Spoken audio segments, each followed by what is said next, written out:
네, 어제 민주당 박홍근 원내대표에 이어서 오늘 국민의힘 권성동 당대표 직무대행이 교섭단체 대표연설에서 경제 도약에 힘을 쏟겠다라고 강조했는데요. 국회 취재기자 연결해 보겠습니다. 나경열 기자.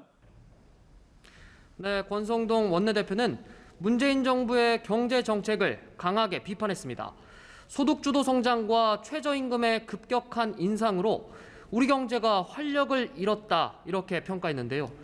특히 문재인 정부의 부동산 대책은 잘못된 정치라고도 했는데 지금의 민생 위기의 원인이 문재인 정부에 있다고 강조했습니다. 오늘만 산다식의 근시안적인 정책, 국민을 갈라치는 분열적 정책이 바로 민생 고통의 주범입니다. 이른바 알박기 인사에 대한 자진 사퇴도 촉구했습니다. 정부 여당은 국정 운영의 방향을 완전히 바꾸겠다고 했습니다. 규제는 풀고 세금 부담을 줄이겠다는 게 핵심인데 현 정부 경제정책 방향에 힘을 싣겠다는 뜻입니다. 권 대표는 수많은 규제로 기업의 투자와 고용이 악화됐다고 분석했습니다.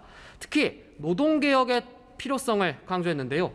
고용시장의 경직성으로 기업이 강성노조와의 타협을 강요받고 있다 이렇게 얘기했습니다. 대우조선해양 하청업체 노조의 예를 들었는데 민주노총이 장악한 사업장은 불법의 해방구가 됐다며 엄정 대응하겠다는 입장을 내놨습니다. 민주당은 이 연설을 두고 남 탓하지 말고 집권 여당으로서 정책 성과를 내는데 집중하라고 비판했습니다.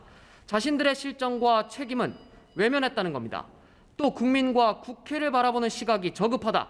국민의 생명, 안전과 관련된 규제마저 풀자는 것이냐라며 무책임하다고 날을 세웠습니다. 이렇게 여야 교섭단체 대표 연설로 임시국회가 시작되긴 했지만 원구성 협상 여전히 제자리입니다.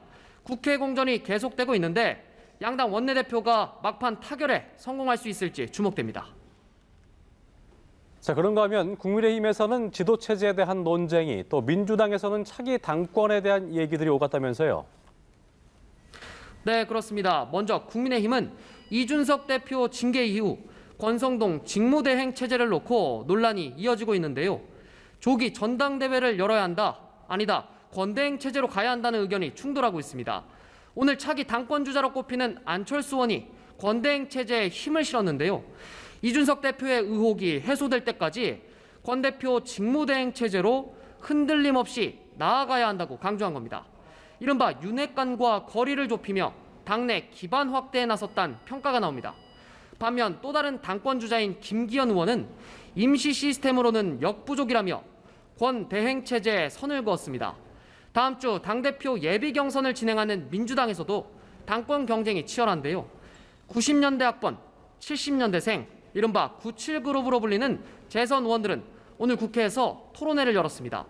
이재명 책임론과 비이재명계 단일화 등이 쟁점이었는데요. 강병원, 박용진 의원은 이재명 의원의 당대표 출마를 비판하면서 비명계 단일화가 필요하다고 주장했습니다. 박주민 의원은 가능성은 열려있지만 접점이 있어야 한다는 입장을 내놨습니다. 강훈식 후보는 예비 경선 기간은 후보들의 비전을 보여주는 시간이기 때문에 단일화는 컷오프 이후 논의할 수 있다고 주장했습니다.